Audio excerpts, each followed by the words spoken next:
Hey everyone, welcome back to another episode of But Why Though, the podcast where every week we talk about the things in pop culture that people say matter and ask the question, but why though? Before we get started, I wanted to give a quick shout out to Jose and Grant for being our newest patrons. Thank you so much for all of your support, and if you're listening right now and want to support us, make sure you rate, review, and subscribe to us on iTunes or wherever you're listening. It is the easiest way to show your support, and it helps people find us. But if you want to give a little more, head on over to our Patreon at patreon.com/butwhythopc. There you get access to exclusive content just for you. And as always, enjoy the show.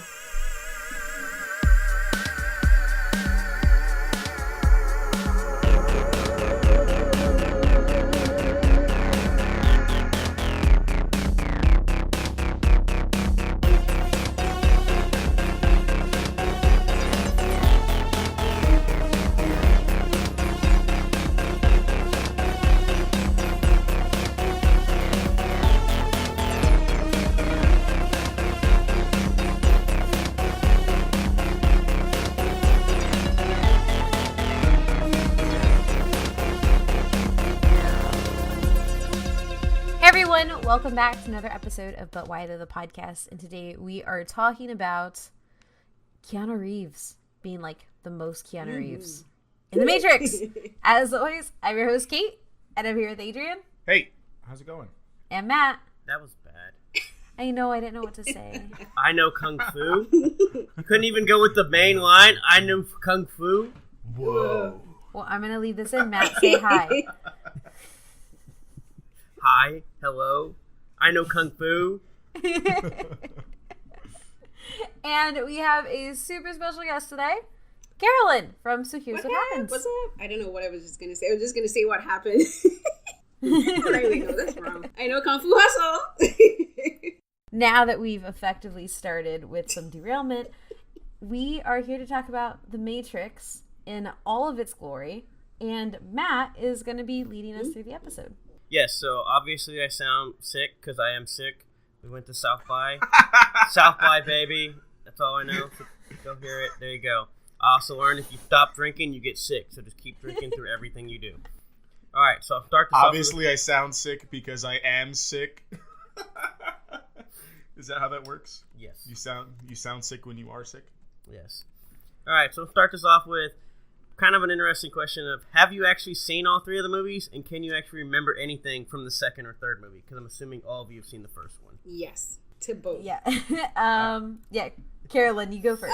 Yes, I've seen all three movies. The first one multiple times. The second and third probably 2 times each, maybe. I do remember what happened in the second and third films, but like bits and pieces, like specific scenes. Yeah, like, I always remember the scene, the highway chase sequence in part 2. I always remember that, the one with the, the albino twins.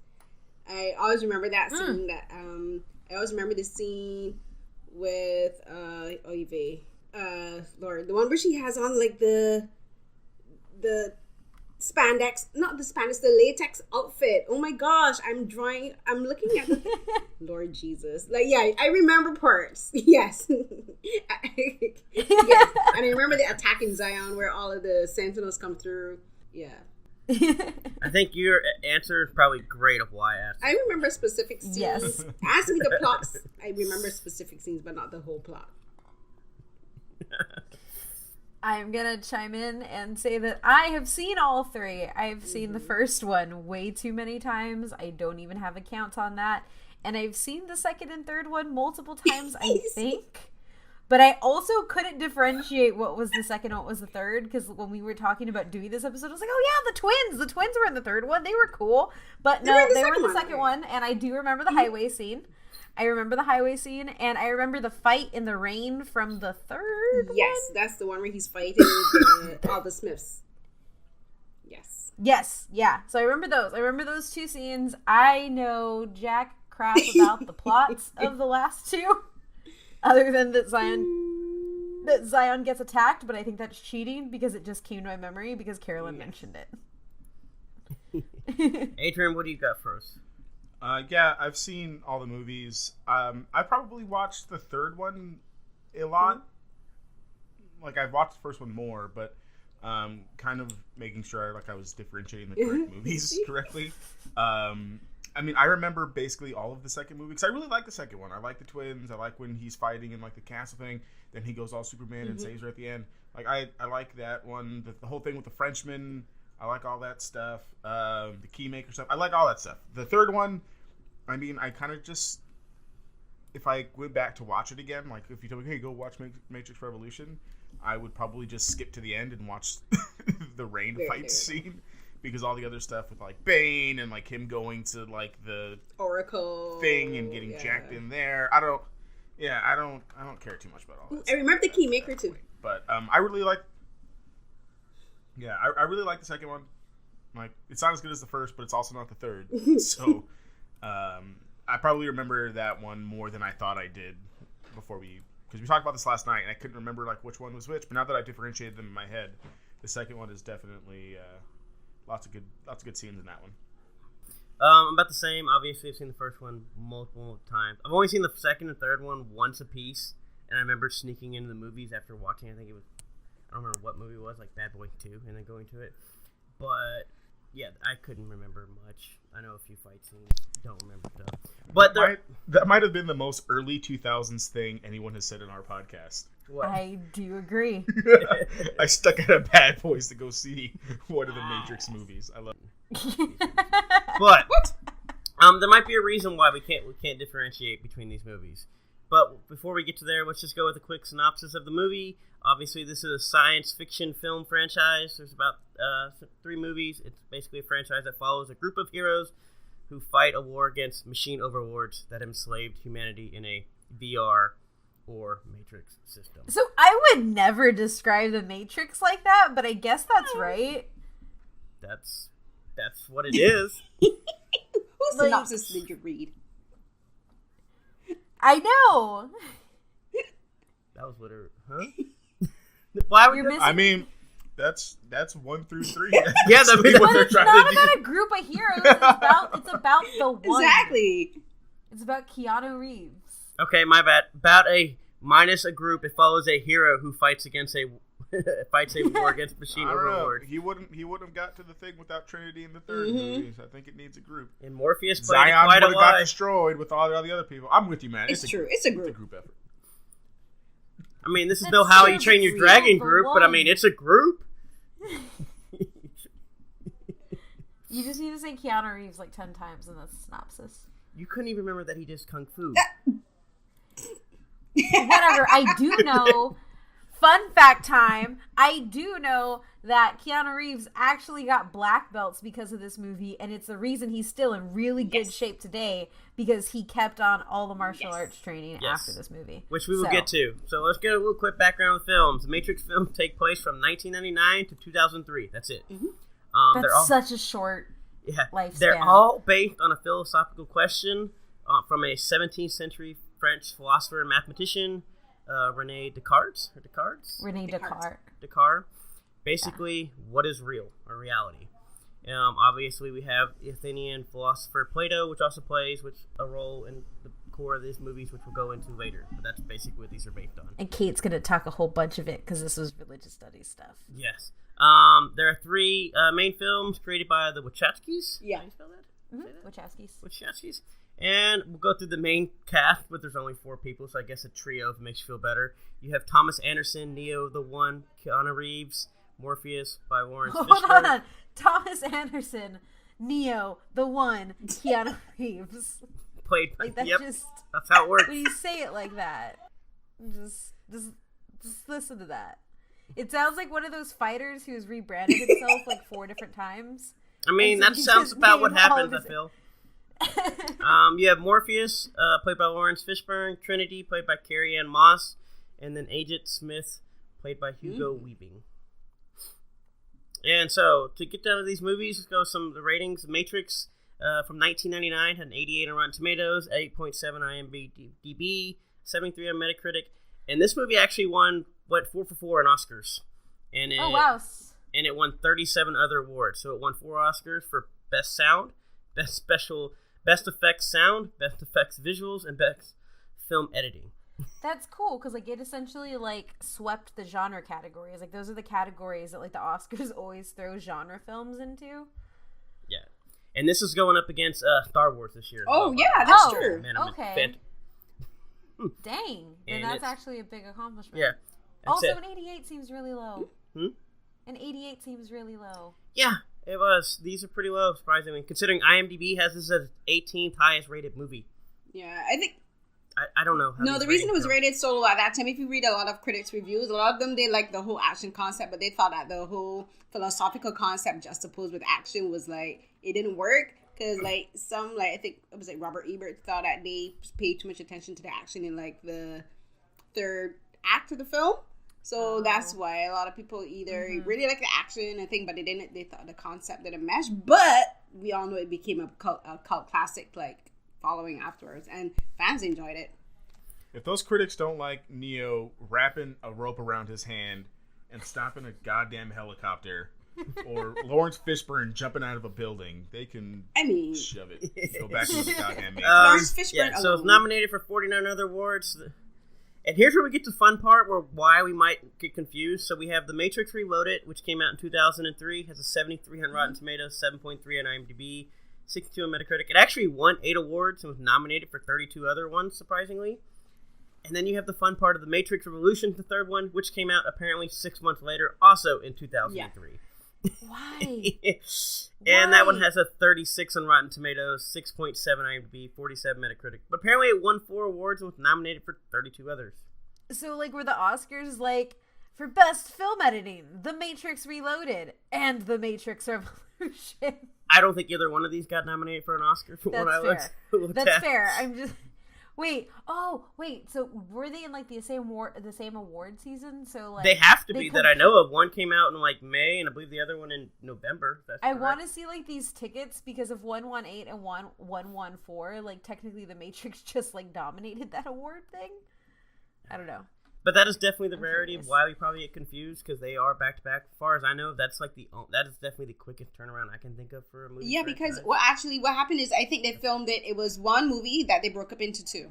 So that's what happened. It was actually supposed to be one film, and they broke it up into 2 films because they thought it would have been too long. You know, so, which is kind of funny because like no, we have films running at 3 hours long, and we're willing to stay in cinemas. But at that time, like this is 1999, 2000 to 2003. For like the cinema going experience, like an hour and 45 minutes seemed like forever in an action in the cinema, right? Because I think the longest film predating that, I stand corrected if I'm wrong, would have been Titanic. So like at that time they were like split it up into 2 films. Now we can stay in the cinema for like 3 hours plus and remain unfazed. Well, I think it's also weird though you mentioned that, because I believe that's the same time frame when Lord of the Rings first comes out. If not through those times. Let me see. Let me look at the release date, because The Matrix. Yeah, I'm gonna look up Lord of the Rings right now. But I also think it's different because Lord of the Rings are like adapted from mammoth books, and it's not just action. No, that is completely fair. So I just know, like, for a long time of sitting in the theater, like, we do have the Lord of the Rings that I believe come out during this time. Yeah. I think the difference though might be is I think, you know, whether it's justified or not, I do think a lot of people just see The Matrix as action movie. Sure. And so I think it's a lot harder to justify watching an action movie that is 3 hours long than it is to watch like a high fantasy. But this was back then, right? Long. Yeah. Like those are like when it comes to building. Yeah, because back then like we would have called those films like epics because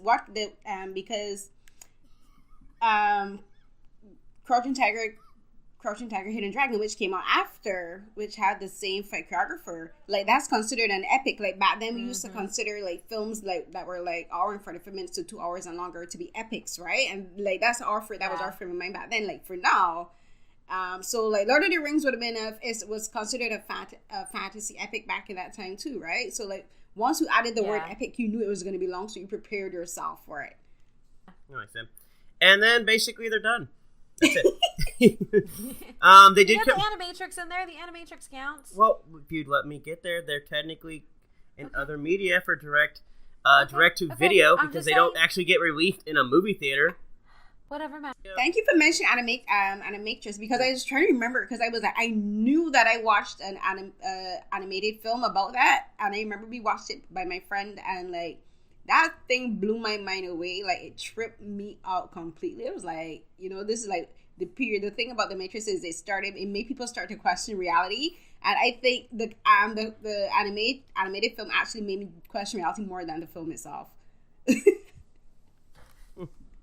Yeah. So obviously, like Carolyn was talking about, we do have in 2001 we have actually the Matrix Revisit, where they did a documentary of making the Matrix, and then you have the Animatrix, which is basically American Japanese animated anthology of 9 short films based on the Matrix trilogy, which actually won 2 awards, including an Annie, and 4 other nominations.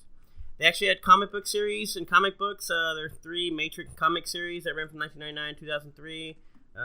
They're webcomics, 3 series of webcomics, and then they had 2 volumes coming out from Matrix, the comic volumes, 2003, 2004. They actually had 3 major video games. Enter the Matrix in 2003, and actually after we were talking about this last night of playing, this was the game that I actually played, Enter the Matrix, and this game sucked. And basically, the Metacritic scores had a 63 on GameCube, 53 on PC, 62 on PlayStation 2, and a 65 on Xbox. The game was terrible and full of bugs. Rough. And then basically, I think I'm reading some of the reviews from old thing. This is like one of the first games that came out unfinished, is what some people were saying, because it was so rushed out. I mean, it played fine, like when it wasn't terrible, but like when it was buggy, it was hella buggy. Yeah. Like but the first mission is like you get to be Neo in a video game. Like in theory, like this game should have been amazing. Yeah. Like you just get to go fight a bunch of people as Neo. Like that should be easy. But I think they just rushed it out. Like you were saying, Matt. Yeah. To get it in that same time frame. And then you have Matrix, the Matrix Path of Neo in 2005. I actually did not play this one. It had 64 on PC, 69 on PS2, 73 on Xbox. I think this one was kind of like after the phase of the Matrix was kind of wearing off. And then they actually had an MMORPG, the Matrix Online, that ran from 2005 to 2009. It had a 69 on PC. I want them to like relaunch that because I would love to play that. So the problem with this is they launched it basically in peak WoW. WoW comes basically. This is about the time frame when there's so many MMOs come out. WoW basically hit 2004 and takes off. I think Lord of the Rings takes off in this time as well. So I think there was a few others that came out, but there was just so many that kind of start coming out that this one kind of. So what I'm hearing is that they should relaunch it and let me go into the Matrix as a character that I create myself. Sure. Yes. Adrian, did you ever see? I know you probably heard of this one. I don't know if you actually. I didn't even know this existed. Oh. Yeah, I didn't know this existed because at this time I'm playing Star Wars Galaxies at this time. Yep. During this time frame, so like this is like Matt was saying, like this is like EverQuest 2, Star Wars Galaxies. World of Warcraft is getting off the ground, so I'm surprised it even lasted 4 years. Yeah, basically that was one of the problems they said with it. Basically, they released it in basically peak MMORPG time, and you were kind of late. So, saying all that, that was basically all the media we had for them. Pretty simple. So let's get into why we're here. Basically, the but why those. And obviously, the first one to talk about, as we are talking about all, is a successful franchise. And so there's 3 movies. They won 53 awards, 113 nominations. And here's where the fun part, where we always talk about my box office thing. It's actually the 40th highest grossing franchise worldwide, with $1.63 billion made. Which may not seem that impressive, but you consider there's only 3 films. They were all made within a 4-year span, and they actually haven't made a film since 2003. So if anybody knows about inflation, of how much movie has gone up from then, and then also the fact that they were rated R. It was a rated R franchise. Yeah. So basically, when looking at the top 40 ahead of them, the one that had like the most recent or earliest recent release, so like franchises that keep going up. One, they've also been around, so they've had a lot more movies. Or basically, like Twilight and The Dark Knight came out. Their last movies were in 2012. Everything else has had something like maybe last year, has something next year, year before. So they're still releasing movies. So the fact that it's pretty high. Matrix Reloaded was the highest grossing R-rated movie until Deadpool. Wow. Deadpool actually only made $40 million more than that movie, and that's actually not a lot with inflation. Yeah, it actually doesn't come close with inflation. So, and then as far as R-rated franchises, only Alien, Terminator are actually higher. So, damn. Yeah, that's actually really good. I forget to factor in. We get so few R movies now Like, I forget to factor in ratings. Yeah. No, it's, like I said, it's pretty crazy with, like, because, like I said, I was looking at this, and I was like, wow, this actually made a lot of money. And then when you adjust it, and you look at worldwide, and I'm like, oh, wow, there's only 3 films that only lasted 4 years. You know, because I remember we had the joke when we did Iron Man that my ticket in 2008 was $5 for a movie ticket. This is 2003. Yeah. So. Damn. Yeah, it actually did pretty well. And then, Adrian, if you want to talk about some other fun facts from the Matrix Reloaded. Oh, yeah.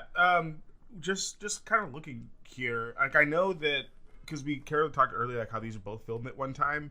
And, like, while the second and third movie might not be the best, I did find a fun fact that after Matrix Reloaded and Matrix Revolution, they arranged to have 97% of the set materials recycled.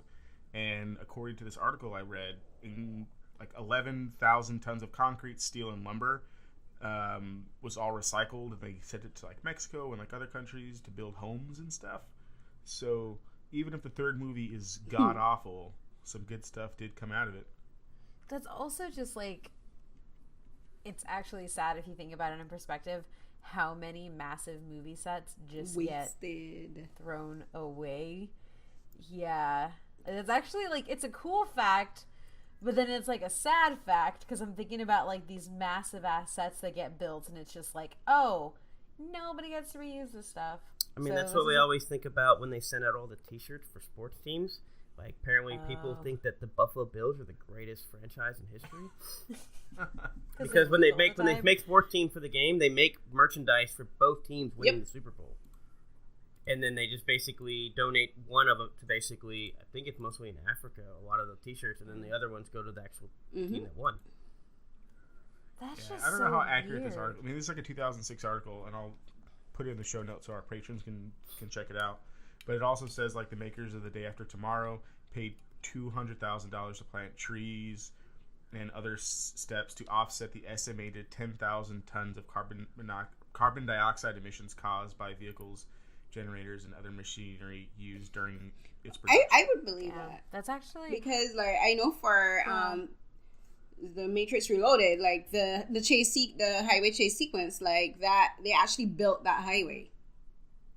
Right? They actually built it from scratch. Yeah, they built it from scratch.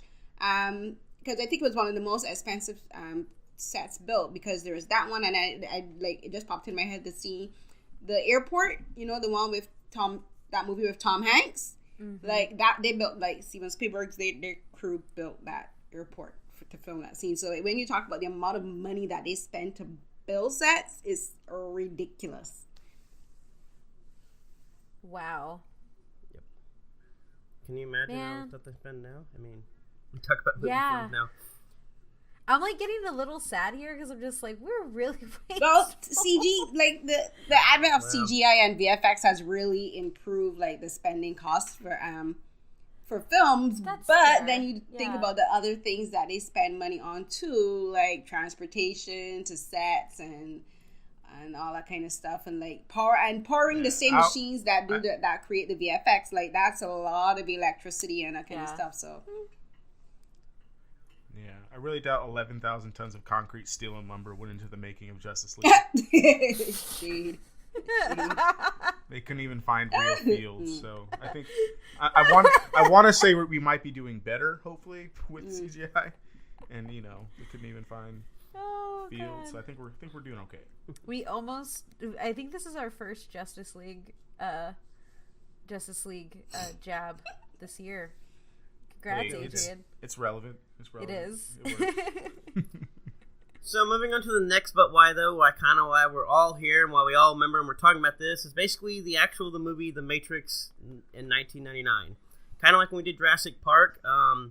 The first one was groundbreaking, and the rest we kind of forget, or we know they exist. And same thing with The Matrix. The first one was groundbreaking, and the rest one we can't think.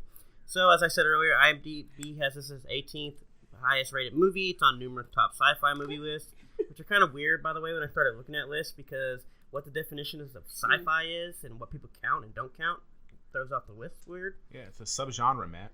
No, sci-fi is a top genre, but it can't. Yeah, because it's also considered, The Matrix is also considered cyberpunk, right? So, yeah. Yes. Yeah. It was added to the National Film Registry in 2012, And basically, this is where Kate and Carolyn get to talk all about the great stuff. Basically, it had groundbreaking sound and visual effects for the use of slow motion camera and popularized what is known as bullet time. And then fighting technique of wire fu. Yes. Now you two have fun with that. Yeah, I was like, you can start with it, Carolyn, because I know that this is one of the main reasons why you messaged me like an hour before we started recording saying, "Hey, you got a spot?" So I'll let you start it. So the fight choreography for The Matrix, it was done by Yuen Woo-ping, who was the director for Drunken Master, Snakes and Eagle's Claw, and also did the action choreography for Crouching Tiger, Hidden Dragon, starring Michelle Yeoh. What up? But it was his film, Fist of Legend, starring Jet Li, which actually inspired the Wachowskis to hire him on as the main fight choreographer for The Matrix. And I knew a little bit about the background for the training schedule, but I just read up on it before we began recording. So like everyone knows like Keanu Reeves, like he became like really entrenched in martial arts after The Matrix. And one thing I've always found interesting, and I didn't even know, but I always figured when I watched the films, I always thought like their body structures actually fitted their choreography. And I swear to God, I always thought that Keanu Reeves' body was perfect for the fight sequences, for the fight choreography that was done for him. And also Florence Fishburne. But then, lo and behold, I was reading up on it, and it was like, what do you know? Yuen Woo-ping actually choreographed the fight sequences to fit their body types and to fit their personalities. So I was actually kind of blown away. I was like, look at me being all smart and stuff. I think I was also reading, and I realized they basically did 4 months of training, and he was like, man, these people are so they were like super out of shape, and Keanu Reeves actually injured his cervical spine prior to pre-production. Yep. So like Wu-ping actually fit the choreography to fit his restricted movements, which is why in the film he seemed stiff, because literally he was stiff. Like reading up, like he didn't do much kicking, and then it was reflecting. He was like, that's so true. Keanu Reeves, most of his action choreography is like mostly like hand gestures and like shifting his body and like that kind of stuff, which actually fit. Yeah, because I think outside of the dojo, you don't get a lot of actual like leg movement at all, and even in the dojo, it's just him shuffling back and forth to match Fishburne's movements. Yeah, like the end of the movie, you know, one of like the biggest things is him just using his arms, like blocking the bullets, or using one hand to block, you know, the agent's things, you know. So it's basically all upper body. The last half of the movie. Like, who knew neck surgery would result in some of the most iconic Western cinema, like action? But that shows you how smart and how smart Yuen Woo-ping is as a choreographer, because like he realized, okay, he's not gonna force them to do what they're not able to do. He worked to suit, and by doing that, as you said, he created some of the most iconic action choreography fight scenes in like cinematic history, and like kudos to him. For like, because I'm sure there's some people that would have been like, you know what, I'm gonna tap out, find another choreographer. But he worked to suit the cast, and like that's to me is amazing. Yeah, and I think it's like one of those things that like we have to mention too, is like because he's a Hong Kong fight choreographer and director, and like the Wachowskis were very big fans of like. Oh yeah, for sure. They were heavily influenced by Hong Kong cinema and Japanimation. Yep. Well, back then we called it Japanimation, but now we call it anime. Right? Yeah. And it's one of those things where it's like, and I know, Carolyn, you tweet about this a lot, and I know I've had a lot of issues with it, especially with the recent Captain Marvel movie, but Western cinema, when it comes to fight editing or choreography, a lot of the times they don't take into account the actors doing the moves. It's like, oh, we're going to do this, and then we'll cut away, and we'll do this.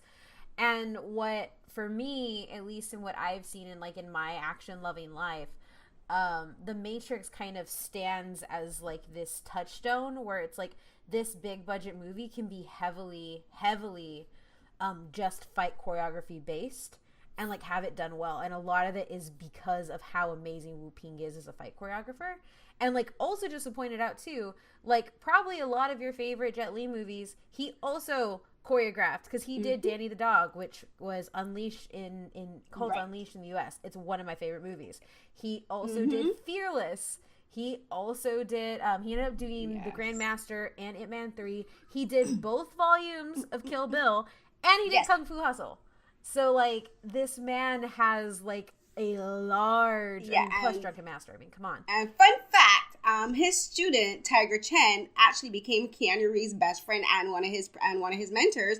And Tiger Chen was actually in the movie that I just reviewed, Triple Threats, which was directed by Jesse V. Johnson, who, as we'll add a link, I managed to interview. But the reason I bring up that is because Yuen Woo-ping, because he is a martial artist and a fight choreographer and a director, he understood how to choreograph to suit the vision of the film. But also the Wachowskis, they respected him enough as a choreographer to let him do what he needed to do, and they actually the filming was done to accommodate that. And in talking to Jesse B. Johnson, like when he was working with the fight choreographers, he's like, he let the fight choreographer and the actors do what they needed to do. He's like, they started out their stuff. He didn't interject. He didn't interrupt. And and that's why I think a lot of Western action films that feature martial arts, I think, and I say this a lot on Twitter, is I think the directors do not either respect the choreographers and the fighters enough to give them the space to do what they need to do. And therefore, when they're editing, they like chop it up too much because they don't know how to film action sequences. But when you have directors who know how to film action sequences and who trust the choreographers and the fighters to do what they need to do, you get action sequences for The Matrix. Because a lot of action films, like just before The Matrix and after, like if they were produced by Western production companies, which The Matrix was done, like the action is horribly like edited, and like the Matrix, and like if you look at the films like coming out now, like Triple Threat, and then you have Wu Assassins that's coming out, and Warriors, like, and even then you had like the Ip Man series, which Yuen Woo-ping worked on. Like you can tell the difference, and like I think that's what sets The Matrix apart a lot, is because the directors were heavily influenced by Asian martial arts films. They knew enough to like how to go about editing, which is one of the things that a lot of people don't like give the film enough credit for, is the editing itself for the fight sequences. Is like, yeah. And I think that that's also like a really important thing to say, because like when we think back on and when we look at like some of the most iconic fight scenes on television that we've had like in the last 5 years, you automatically think about things like Into the Badlands, but you also think about things, but I mean, and that has Hong Kong cinema in its blood, right? But if you think about something that's almost completely Western, like Daredevil, the reason that works, and when you speak to the directors on individual episodes and you speak with the fight choreographer, his name is Drew Brewster. For which one? For Daredevil, he's Captain America's stunt double and also the fight choreographer from Daredevil season 1 to season 3.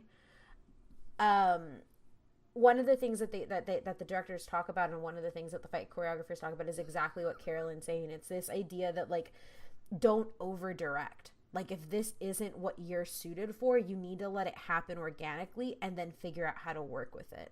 And for me, like I think I ended up seeing I had seen like the old Jackie Chan movies, right? And I had seen Enter the Dragon and the Bruce Lee movies, but I think The Matrix for me actually started my love of going into more of the going into like Hong Kong cinema or going into like foreign films to get that type of action quality, because after The Matrix I didn't feel like I was getting that from a lot of things. And I also just have to give a shout out to Cradle to the Grave, because it was also fight choreographed by Wu Ping, and like the Jet Li 2000s movies are amazing, and I will rewatch the one, Romeo Must Die, and Cradle to the Grave nonstop. Cradle to the Grave, while story wise it is kind of weak, and acting wise, because like let's face it, DMX wasn't that great, but I love Cradle to the Grave because the fight sequences in that film are amazing. And there's always one fact I always remember is in the behind the scenes video, the director was saying there's a scene where Jet Li is fighting this other guy, I can't remember his name, and I think it's amazing to notice is they actually, what we watch in the film is actually a slow down rate of Jet Li's punches, because his hands were so fast. They actually have to slow them down. They actually have to slow down the frame rate in the film so that you can actually see him land the punches. And so like that's just fun Jet Li fact. But yes, so that's the way though. The Matrix brings in all of this stuff. Like the Matrix kind of makes Western cinema be like, oh, we can do this. Yeah, which kind of like you were talking about of like almost like winning awards. When it came to like, I obviously didn't look at all the awards, but from like out of the 40-something awards they won or whatever, majority of them are all from like sound and visual effects and like editing and film editing. Like, it's not like Keanu Reeves was out here winning Oscars. It was literally all the basically effects teams. Yeah, I think the biggest thing that this does, right before you move on, Matt, is like Carolyn was saying, is there's just too much jump cutting. Too much jump cutting. And I think like the excuse that I see a lot like on the internet and stuff is, well, it's Liam Neeson and he's like 87 years old and he can't do fighting. We just talked about how Keanu Reeves' back was broken. He had surgery. He had surgery just before. Have you seen Jackie? Yeah, like have you seen Jackie Chan in The Foreigner? Anybody who makes an argument about age? Thank you. Like no. Watch Jackie Chan. He kills it. Even if you get like someone who doesn't know how to do it, you can edit things and train people to kind of do what you need them to do. Exactly. If you give enough. If you care enough, because none of the cast of the Matrix knew martial arts before. Not Keanu Reeves, not Carrie-Ann Moss, not Yeah, you think Lawrence Fishburne is actually, come on. That's why I said the first 4 months, I believe, were just all nothing but just training for this round. Yeah, so they talk about basically, they talk about at the end of like Keanu Reeves basically, after surgery and stuff, when they knew this, he basically trained himself like intensely, and they give him prep for how much he was like actually training like through the injury to get back to everything. And he actually apparently gave like 2/3 of his salary away from after this training to basically all the special effects and visual effects people. Yeah, he did a lot of stuff because I know he gave away like motorcycles to like cast and crew as well. I think it was after they wrapped up filming for the second and third, I remember it was a big thing. He bought like motorcycles for like everybody. And I'm like, yes. You know why? Because Keanu Reeves is a vampire and doesn't care about mortal wealth. So before we move on real fast, talking about this bullet time, I guess, slow motion camera thing. Apparently it had been used once from what I saw in like 1980s, but it never, like, nobody cared at the time. But then apparently, obviously, they used it, and obviously it became for the next, like, we saw the movie Inception, which is basically the Matrix. Bullet time is... So I love the fight choreography in Wonder Woman, but the slow-mo they use in that movie is so much. It was unnecessary. Huh? Yes. Yeah, it was so much. And I think that that's definitely what ends up happening. Like, people use bullet time and slow-mo. Like, they don't know how to use it to accent, right? Like, they just oversalt the food. Like, if you're gonna, like, and, like, mentioning things like Wonder Woman, and it should fit the story. Because, like, the Matrix, like, that mode of visual storytelling fit the story because it's about disseminating reality, right? Like going from hyper reality to normalcy, because I guess you would say the Matrix is reality, quotes unquote, but then the like going outside of the Matrix into like Zion, like if you notice this in scenes like in the Zion, like they don't use bullet time special effects in Zion. Like they use other stuff for like the Sentinels and stuff, but like because it didn't make sense to use it in Zion, they use it in the Matrix because it fit the Matrix. But you're gonna use something in like Wonder Woman in that scene you're talking about. Like there's a scene that everyone in the cinema laughed at when I watched it when she was running. People are like, "Is she on a treadmill? What is happening?" Because it doesn't match. like what? Why? Yeah. But obviously, also, from all this, they definitely changed the way action films were done. Yes. Especially when movies coming after this. Like, it did everything. So I do want to give a shout out to Equilibrium, which is the movie with Kristen Bale and Gun Fu. Gunkata. It's Gunkata. Like, great. Gunkata. Yeah, Gunkata. Yeah. I love that film so much. Yeah, have to point that out. That very is underrated movie that I didn't surprise. It is. I don't know why people. I mean, I guess I kind of know why people. But it's a good movie, and the fight. It's so good. It's a good movie. It has good acting, and the story. I like the story because it's about people fighting back against the man, the machine, capitalism. Like, what's not the water balloon? Yeah. And like, come on. The puppy, my heart. I love that movie. All right. So moving on from basically, obviously, how much groundbreaking it was for visuals and why it's actually restored, to kind of like the themes of this movie. And basically, they grew influences. We talked about obviously but they grew influences for religious influences throughout all the movies. Obviously, we talked about before. We have The Chosen One. They mentioned throughout the first movie of like they built the first Matrix as a paradise, but most rejected it, which leads to them building on this idea of human nature requires suffering and we require chaos and struggle. They do a lot of this. I guess it's called epistemology. Yeah. Epistemology. But basically, it's a theory of knowledge. They go through a lot of that. They explore a lot of the Christianity. Keanu Reeves is now a religion. They explore a lot of the Christianity themes in a lot of the first movie, like suffering, sacrifice, what is knowledge, and real and stuff. And then in the later movies, they go into more deeper Eastern religions with like the body dying, the soul is eternal, reincarnation in other forms, and physical stuff. And which always lead to like Neo basically wanting to save Zion and free the people from within the Matrix, and Agent Smith wanting to like basically kill and destroy everything from both humans and machines. And they both want the same thing, to stop suffering, but on polar opposites. And like even down to just choosing the name Zion, that's also a religious reference. Yep. And then like on like the epistemology thing, like epistemology is like, I remember studying it when I was in grad school. Or like we always had like an epistemology section, and it's like it's the theory of how we know what we know and why we know what we know, and it's super convoluted, but it makes perfect sense when you like map it onto the Matrix. So that's like all that this is like dissecting. It's dissecting different strings of knowledge, which ultimately leads to like these larger, grander examples. Things that make your head hurt if you think about it too much. Yes. Oh, well, we're about to get Mary make your head hurt in the next, but why though? If Kate's done with religious aspects. I'm done. That's all, those are the only things I wanted to talk about because like I want to talk about Plato. Philosophy. So. All right, so basically we're going to the next part, but why though is basically the philosophy of the Matrix. Kind of like Carolyn said earlier, at this time because of this movie and the core and how popular it was, everybody started questioning reality. And then so basically there's kind of a few things that go on here. We have Descartes, which I kind of said at the beginning of the base question. Descartes, whatever. It's some guy from the 17th century. He'll be fine. Yeah, and I have like 2 of his books on my shelf downstairs because I still had to read him. Descartes, man.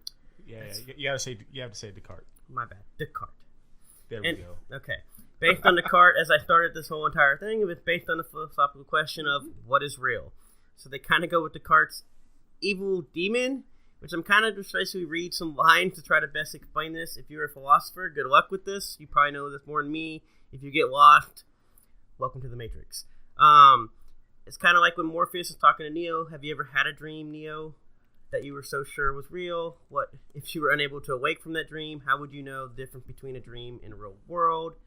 And then Morpheus kind of describes like his belief of what reality is as far as a human experience concerned, is composed of electrical and synaptic activity in the central nervous system.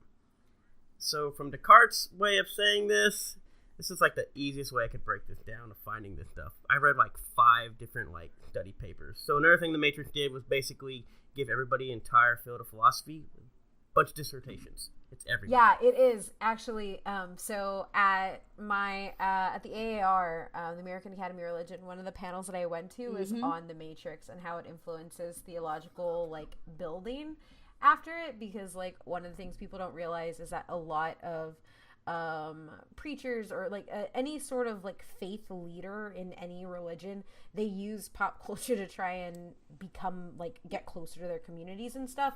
And so when you have themes like the Matrix or anything like that, it influences them, which then makes scholars pay attention and be like, oh wow, you're doing this, and then scholars talk about it. Yeah, a bunch.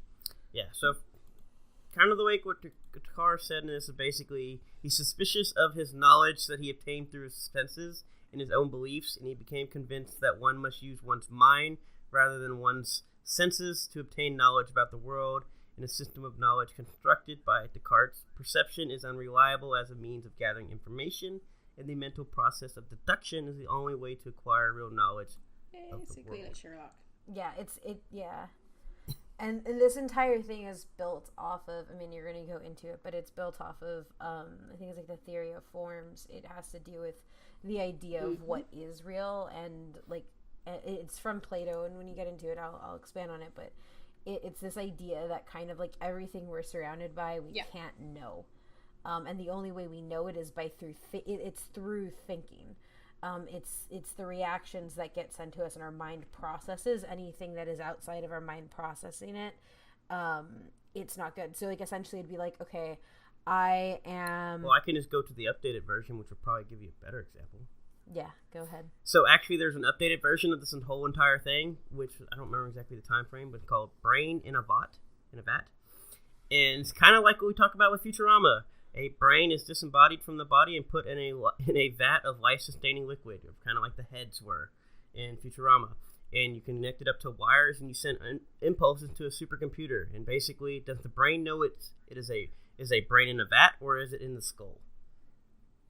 Yeah. So that's kind of like the whole. So that's the thing with the Matrix, like going with talking about epistemology and that kind of stuff. Like when this, like, because I'm Christian, right? And I'm Seventh-day Adventist, but I remember when the Matrix came out, like everyone was talking about this film, and it was discussed in church. Like we discussed it in what we call AY, which is like evening session after church in the evenings where we discuss like just any topic that we wanted to talk about. And the Matrix was like a huge discussion because we even though it's talking about perception and everything, we were like discussing, okay, we kind of linked it into like, why do you believe what you believe? How do you know that there's a God? Why do you believe that there's a God and that kind of stuff? And it was super interesting at that time because it was like, it made people think about religion and faith, not necessarily faith based on like God, but faith in anything, how important it is to like know what you believe, whether you believe in God or if you or whatever religion you are. And it was super interesting at that time because, as I said, when I watched the Animatrix, like that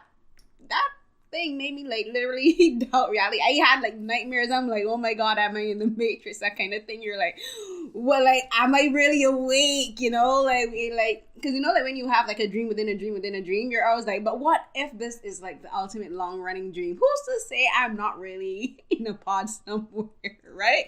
And they think that's why the Matrix is still to this day is one of the most significant films ever made because it has such a long reaching effect because it went into philosophy, into religion, into like faith and that kind of stuff. So like that's why it will always be a touchstone in pop culture.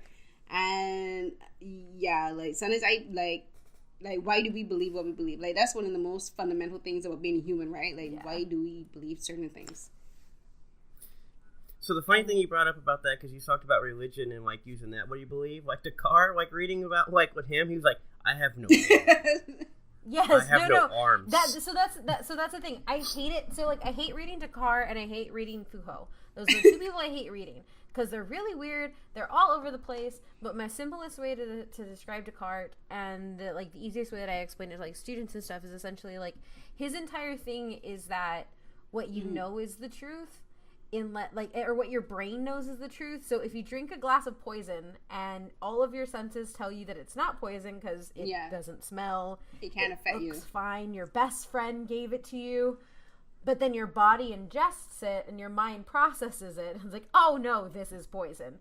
Like it's proof that like you can't really trust anything else you pick up unless you think about it, deduce it, and come to it. Now, if you were thinking, you would be like, oh well, I pissed my friend off. Oh. You know, why is my friend serving me this? We can go into Coco here. Like, why is he coming up to me over here and giving me a shot right before I leave? Exactly. He's angry at me.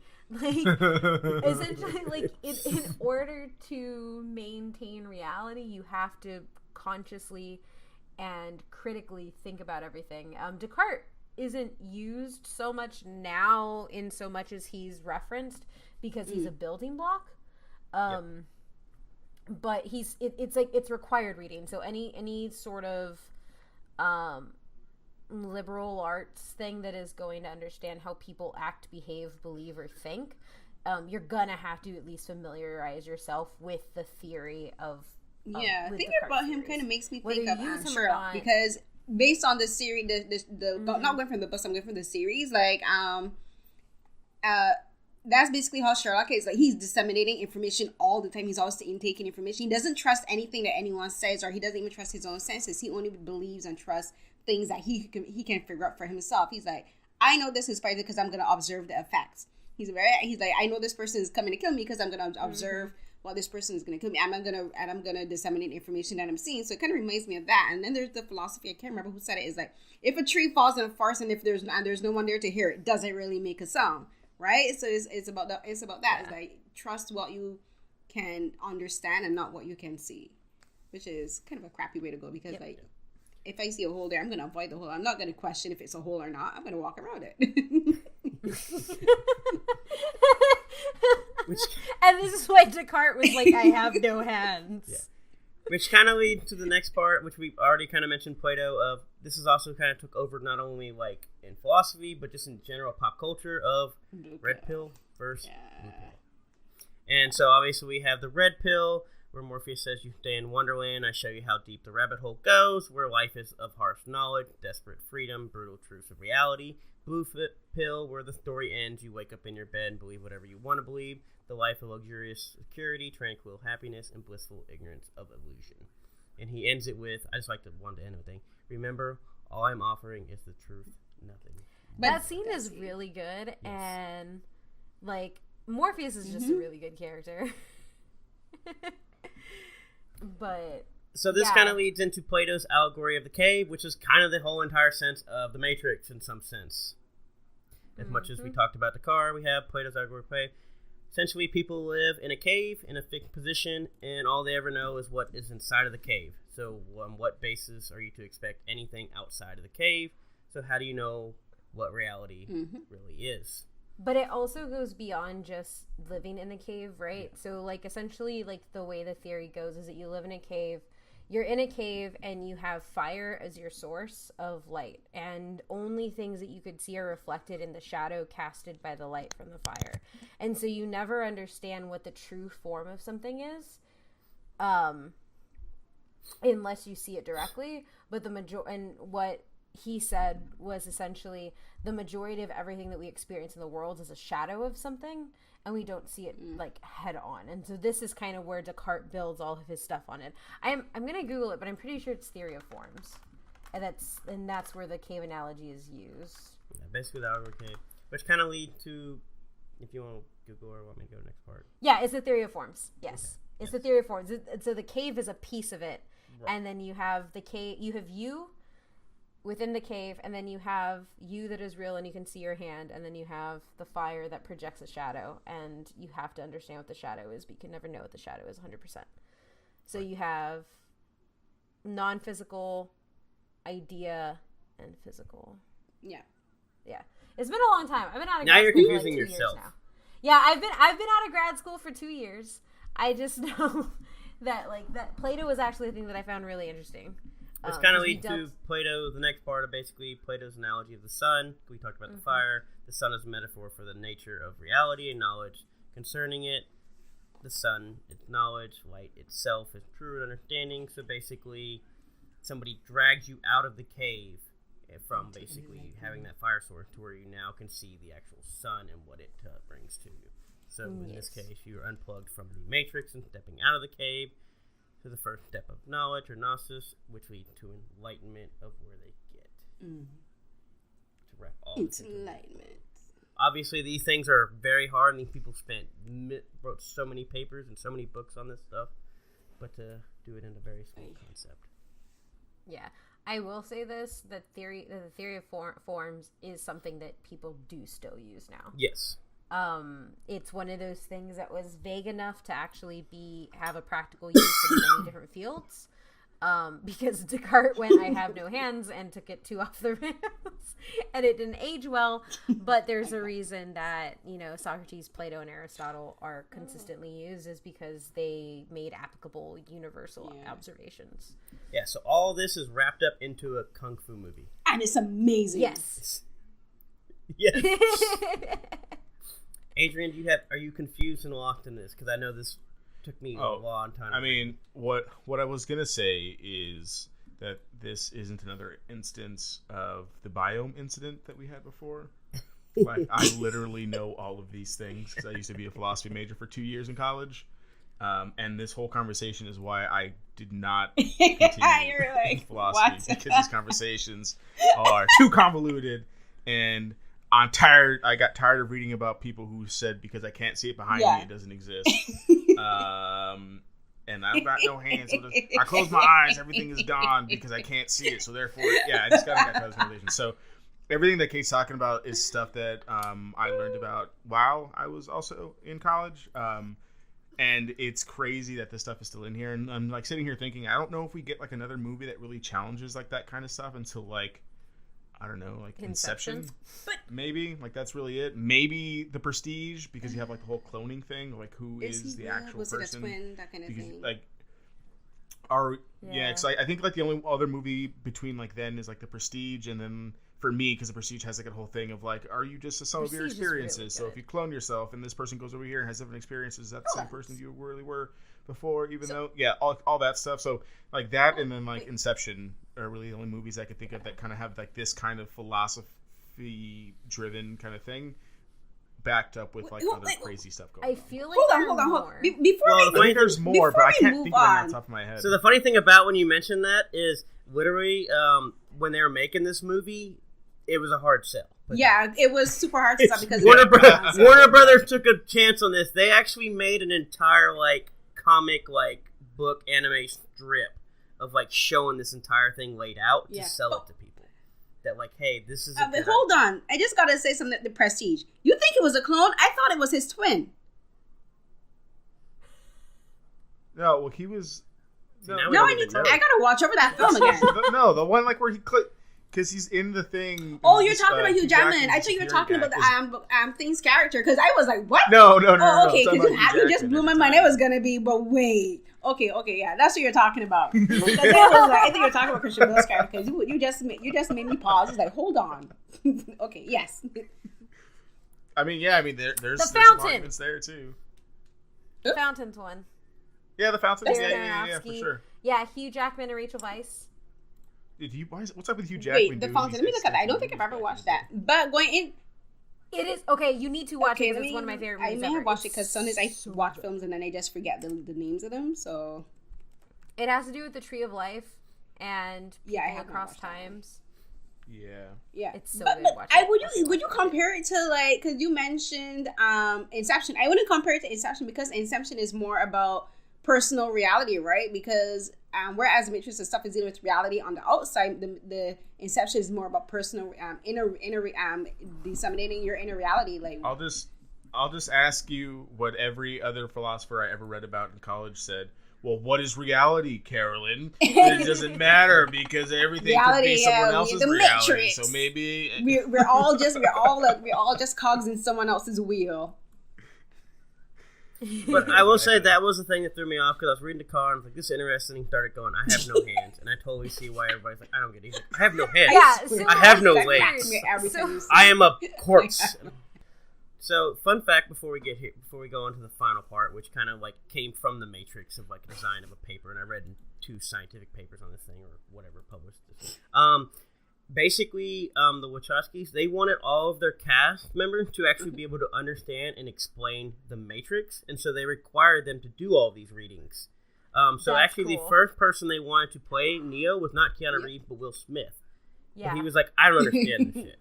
And so he went and played Wild Wild West. But yeah, because he says he didn't get the concept. That's why he went to Wild West?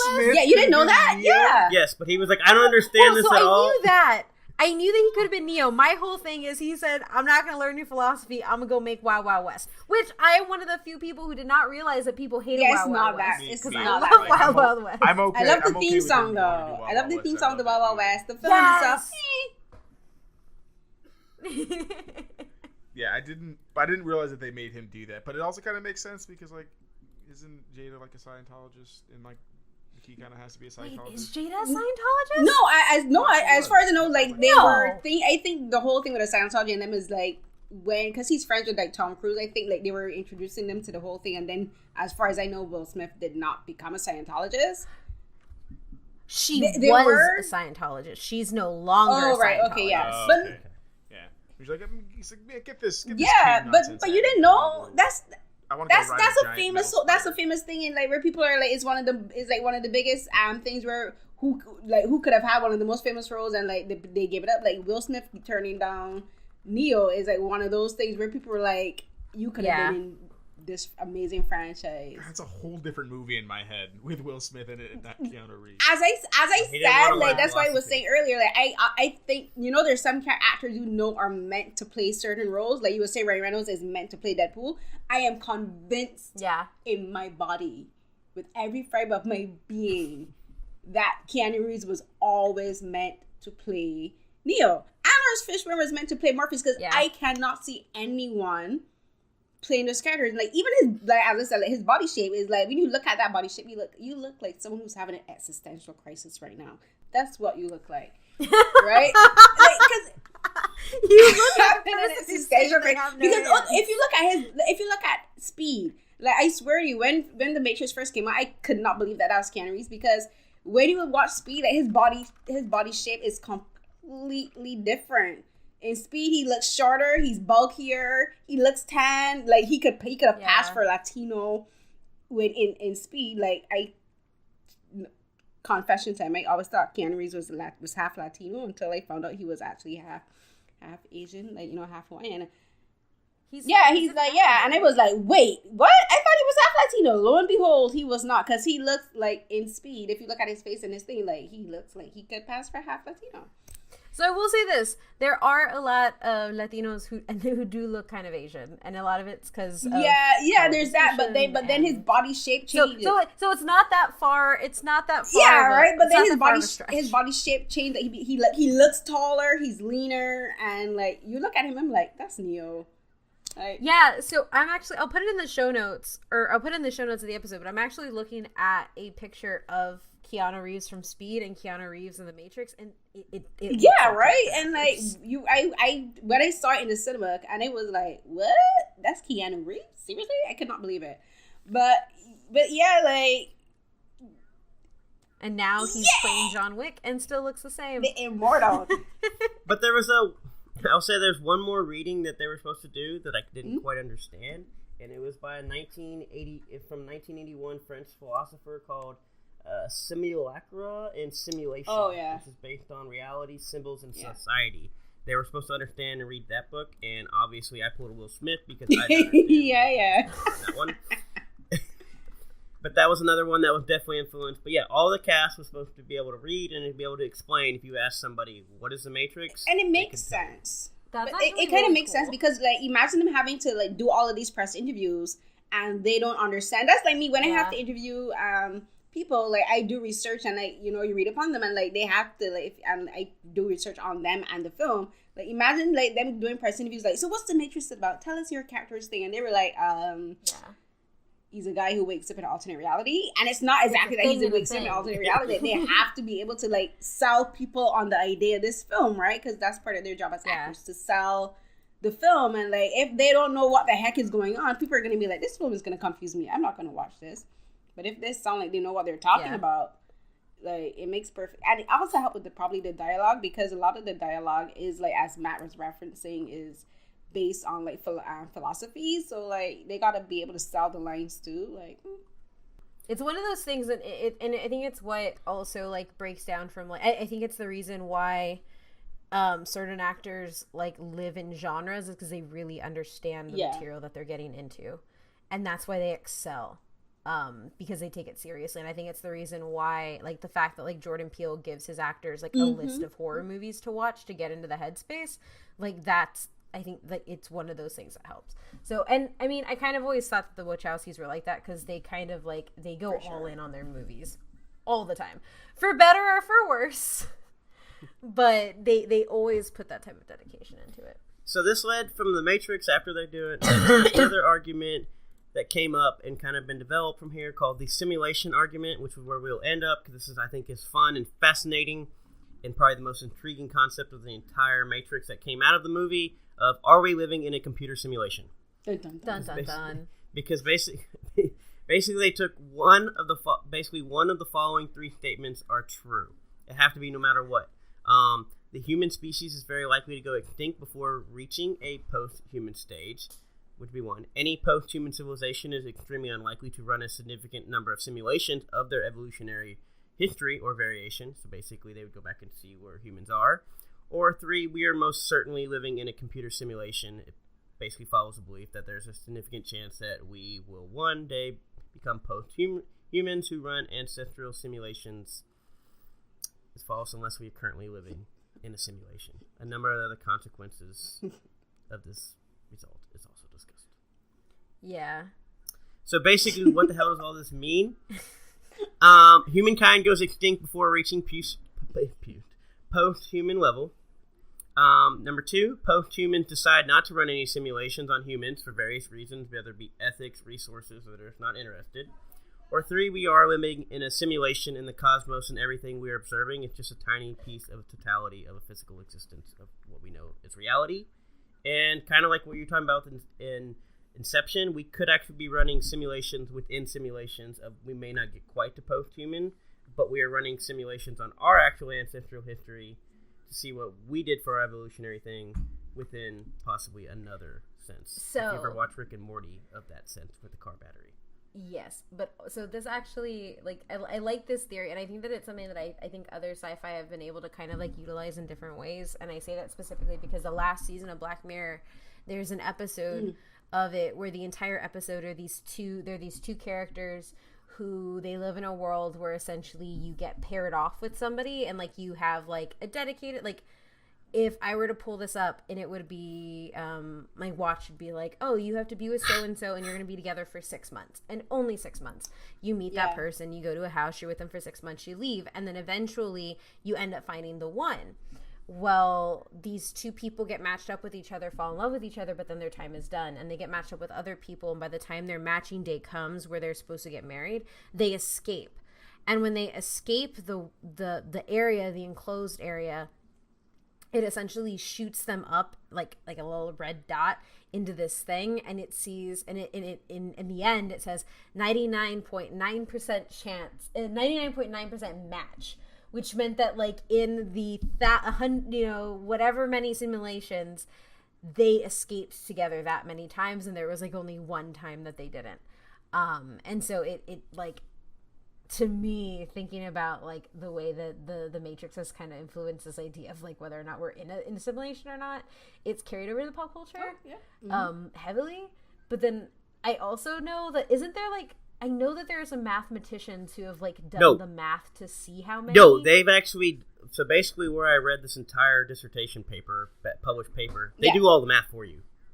Yeah. There's all math involved in what we do. So basically you're talking about, like, they actually have it down to, like, were you thinking, like, there's, like, a me simulation where they isolate it with selective simulations to where it's, like, only one person. And you told me liberal arts degrees were useless. What is this math degree used for? And they did, like, like, basically do selective simulations, like you said, where, like, one person does it, where if you think you are in a simulation yourself, it has to be, like, basically 10 times billion more chances that you're not in a simulation for a me selective simulation versus an entire computer simulation. Yeah. but I have no hands. But you mentioned Black Mirror. I think episode was the one with the date, because I think that was the one with not Google Mbatha. Was that her? No, it was someone else.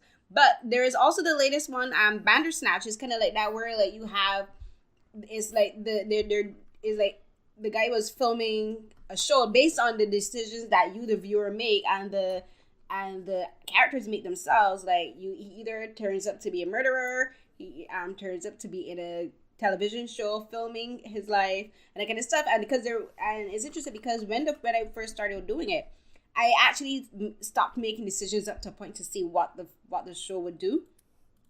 And I'm like, it does, and it was like, you know what? It doesn't matter what decisions I make, because the outcome has already been determined based on what they filmed, right? So I'm like, you want me to decide what the characters do, but guess what, Netflix? I'm not gonna fall for it, because you already filmed these. You already filmed what the actors are gonna do. You already have predetermined outcomes.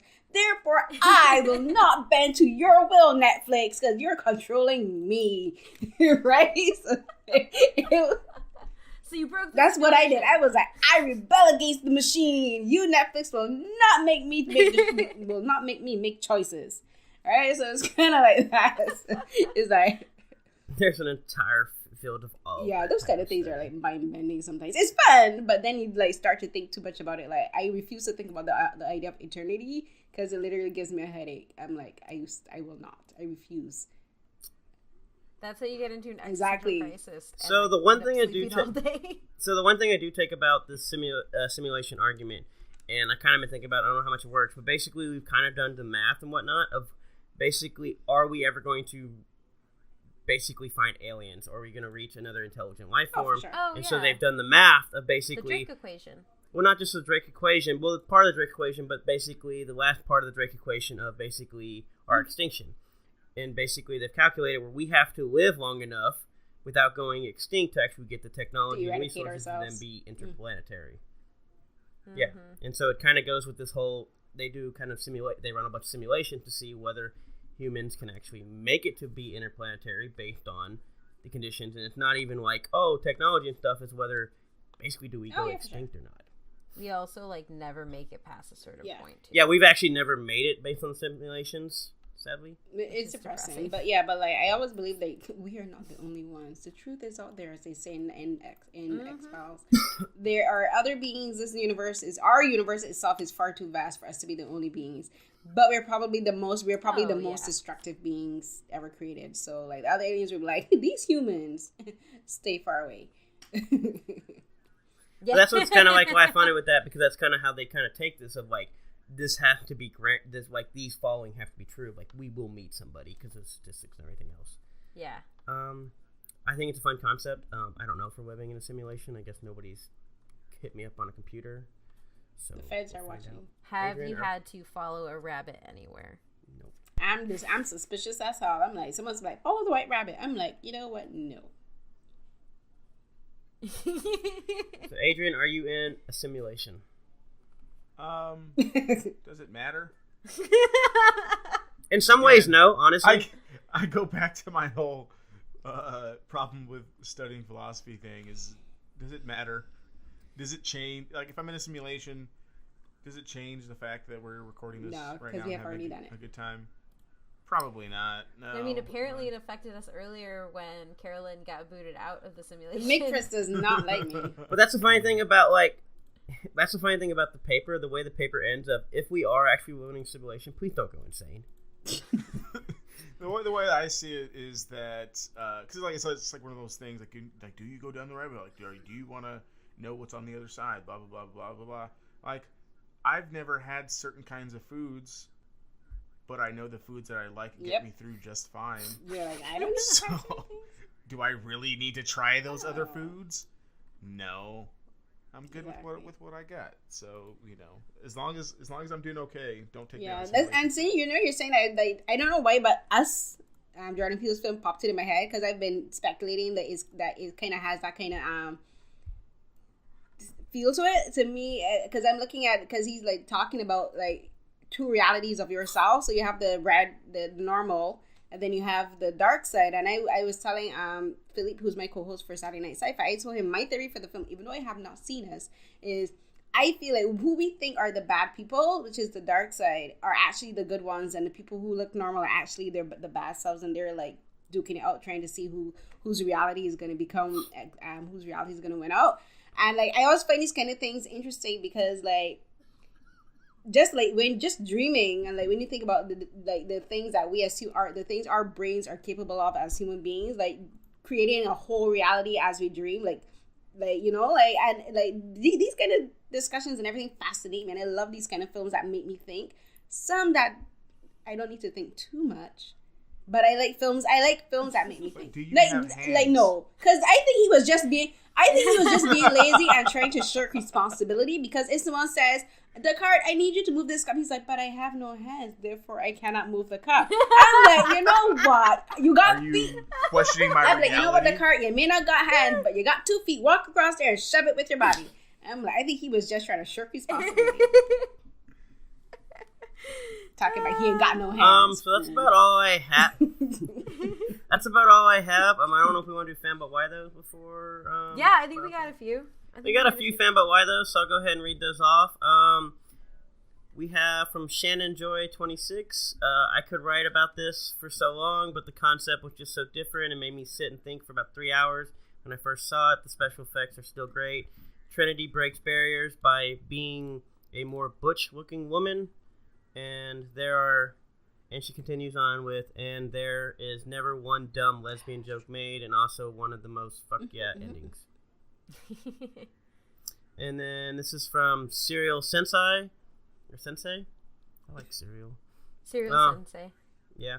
He said, aside from being a great movie, it was one of the first times I went out of my way to read a script, and man, you could literally see the movie with the way the script was written. It made me appreciate the film that much more. Yeah. And it looks like, I believe that is about it. You're not going to read Lizzie's. I'm not reading Lizzie's. Lizzie can't even handle reality. But yeah, that's about all I have for this. Obviously, if we want to go into final thoughts real fast, we're wrapping up. I know we're getting a little long, but yeah, final thoughts. Final thoughts about the films. It's one of the most iconic films ever made, with some of the most iconic imagery and fight choreography. And I think the Wachowskis made once in a lifetime film. Like there's certain films that, no matter how good of a director you are, there's this seminal film, and I think this is theirs, and it influenced a generation to follow, because you had 1999, and then you had the Y2K thing, and after that, like, it was all influenced by, a lot of the Y2K thing was influenced by the Matrix. Like, what the hell, what happened? Do we come out of the Matrix in 2000, whatever? But like, I don't think there's another film that influenced like a generation as much, and not only a generation, but people that were older and younger than the Wachowskis. Like, they influenced directors that were like in the game longer than them, and like who started copying them. And I think the Matrix is a film like that will never be that can never be copied. It can be copied per se as it influences things, but it can never truly be copied. Oh, and I have to say, it was the first time because I watched this when I was in Barbados, that I saw people actually going to the cinema dressed as characters. So this is when it influenced the Bajan culture in a massive way. Like, people went to the film dressed in trench coats and shades at night. And like, that's when like Bajans started to actually dress like characters from films, because after that was Fast and Furious, and like it became a whole. I'm not gonna lie, there was a guy in my school who dressed up like Neo. So I was in middle school and high school with him, and he dressed up like Neo from 6th grade until about sophomore year. I'm pretty sure it was the probably same the costume uncle, too. The jeans, Every time it for became a Halloween. whole thing in Barbados. Like, yeah. I'll go next. Yeah, I just love The Matrix, and talking about it kind of makes me, it makes me realize a whole bunch more stuff. In like, one, how it's impacted pop culture and like films after, and it's also one of the reasons why I feel like it's one of the reasons why I don't like it's not that I don't like it. I agree with it. Like, Western films have a hard time making stuff, but I don't. I talked to somebody on Twitter about it, because she was like, "Oh, well, it gets a pass because it's Western, and Western films can't do this." And in my head, I'm like, "No," I was like, "It doesn't get a pass because people have proved that they can make amazing action fight sequences. That is a fault on the director for not doing it." And that is what I got. And I'm just kind of like, for me, I think The Matrix is that first point where I was really moved to like go looking for more genres of films and more things that gave me that type of action, like that type of like physical combat, right? Like actual full out, like, I know Kung Fu. Like, and it made me want more of that. And luckily, if you look at the movies that came out around it right after it, we got a whole influx of Western martial arts movies, which I treasure in my heart forever. But I think looking at this and looking at people respond to me for like my critique about the Captain Marvel fight scenes, you can't scapegoat that, because there are definitely Western directors who can do this and can work with fight choreographers in a way that makes things great. Like, and The Matrix solidified that. Okay, that's it. For me, I mean, The Matrix, again, well, for one, it's like one of like the movies that me and my dad used to watch like all the time, like the very first one. So I just have like very fond memories of like watching The Matrix with my dad, and we always watch like a lot of the movies that Kate and Carolyn talked about, like all of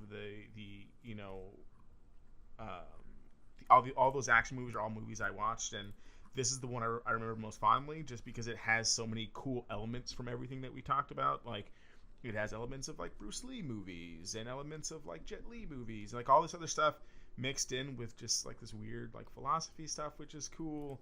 You know, Morpheus being like the Greek god for dreams. It just has like a lot of like really, really cool stuff that I think you have to watch more than once to kind of get. And then the second movie's good, and the third movie's okay, but like as long as this first one sticks around and ages well, I think The Matrix will always kind of be in a really good spot as far as like culturally significant movies. And of course, without it, we probably wouldn't have John Wick, which is, you know, another amazing franchise with Keanu Reeves kicking ass. So I'm all about it. It's really, really great, and I want to go watch the movie now after this conversation. I do kind of want to go watch the reset just because I was like, when we started talking about it, I was like, man, I don't remember anything from the second or third one. I have pulled up in my YouTube browser the Matrix fight scenes, and we'll be going through these. So yeah, it's just done so well, man. Like it's just like all the because when we talk about like the fight scenes a lot, but like even like the editing stuff of, you know, tinting the Matrix in green and like tinting the real world in blue, and like just like those little subtle things that I didn't really understand and like really see when I watched it the first time, and now watching it again and kind of knowing about it again as an adult, like gives you just more appreciation for the movie, even though it's, you know, 20 years later. And also, and I will say this, like, to Shannon's point, I didn't realize this, and I actually have the lobby scene pulled up on my computer. Like when Trinity is in the trench coat right next to Neo, like they're styled exactly the same. Exactly the same. And kudos, and I think kudos for that has to go to the costume designer, because because reading up on how she designed the suits, it had to do with all about utility and how they were going to be used, and it had nothing to do with sexuality. And that's why like I think also their costumes are also one of the most iconic things about the film, because like even looking at films now, a lot of the MCU films and like the DCEU films, like we gotta be honest, like a lot of the costumes are sexualized, and the only costumes in the MCU that are not sexualized are from Black Panther, and I would also say Captain Marvel. Like everything before those films is all about tits and ass and boobs. Like look at I hate Black Widow's costume because I'm like, she's a mercenary.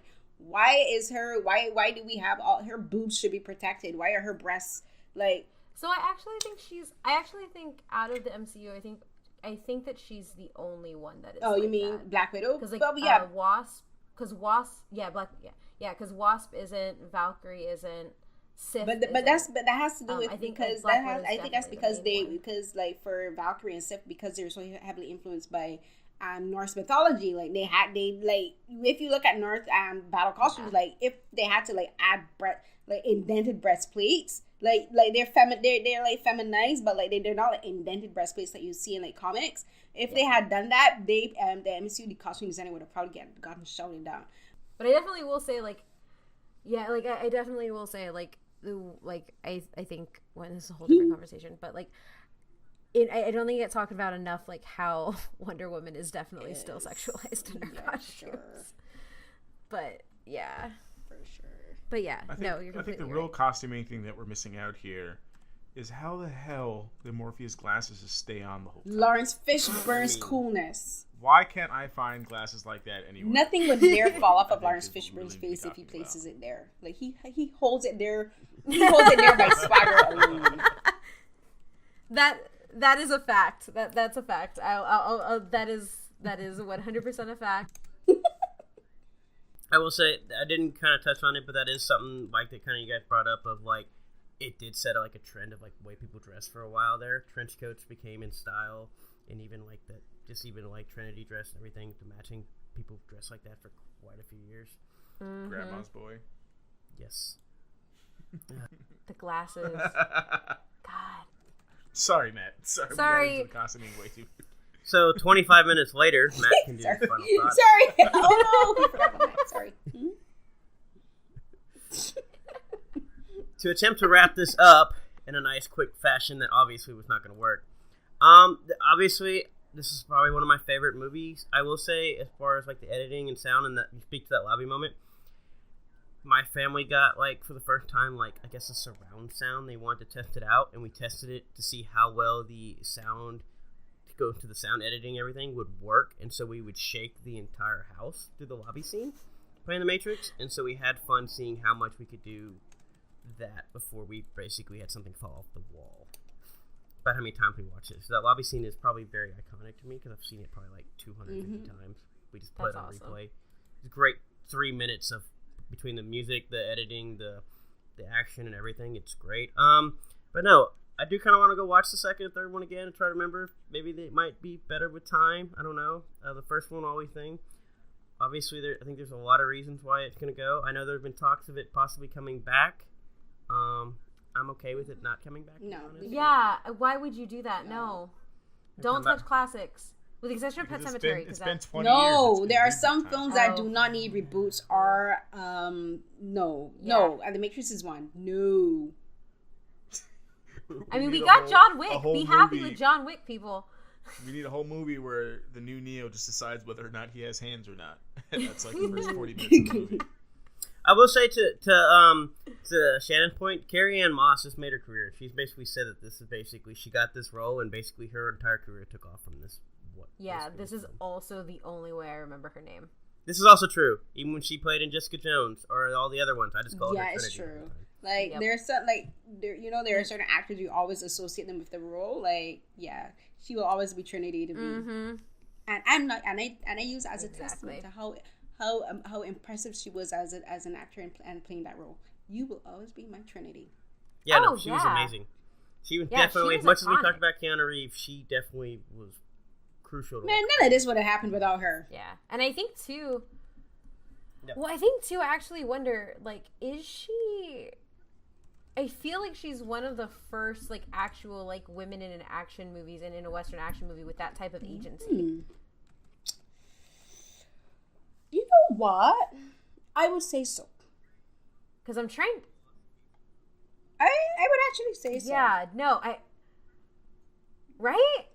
Because, like, I can't think of another action movie heroine that is, I mean, I guess Ripley, but, like, that's like more sci-fi. This is like hard action sci-fi. But right? Even saying that, the thing I think what makes her character stands out is because even though she has the romantic link to Neo, that's not her only place as a character. That's not her full identity. Like she's still she's like, yeah, I love you, whatever, but I still got shit to go and do. Like I got these things to go and defeat, and I have these agents to go and fight. Like she has her own fights. And she has her own iconic moments. Like you mentioned the lobby scene. You know what scene I always remember from the lobby where she does all those flips and runs across the wall. Like, come on, she has her own iconic moments in the series. So like, that's why she also stands out too. Everything is not about the man in her life. No, this movie's only about Neo. Okay, I take back what I said at the beginning of the show. But that's all I have. Take us out. Oh my god. Ed, thank you so much for coming on the show, Carolyn. Why don't you tell everybody where they can hear you, read you, find you? Okay, my name is Carolyn. You can find me on Twitter at CarrieCNH12. So that's Carrie CNH12 on Twitter. I'm a freelance writer, film critic, and you can all find me every Saturday night co-hosting. So here's what happened. Every Saturday night co-hosting Saturday Night Sci-Fi, so that's hashtag Saturday Night Sci-Fi. I also co-host a podcast, So Here's What Happened, which is also hosted by the But Why the podcast community, and I'm always talking about film, action movies, TV, Thursday, stuff. So if you enjoyed this and you want to hear us talk about more things on our Patreon, at the $3 level, you get access to exclusive episodes that we record just for our Patreon. So head on over to patreon.com/butwhythepc if you want to support us a little more. And actually, with as little as $1 a month, you get access to all of our research notes as well as our episodes at least a day in advance. And you can find us on social media at butwhythepc on everything that is social and or media. And you can find me at OhMyMythRender on Twitter. Adrian? I just want to say that was one of your smoothest closes almost ever, actually. I really enjoyed that. You better clip that one. Yep, clip it, insert it. Yeah, really need to clip that one. You can find me on Twitter at SuperRuiz93, SuperRuiz93. Matt? What is reality? I have no hands.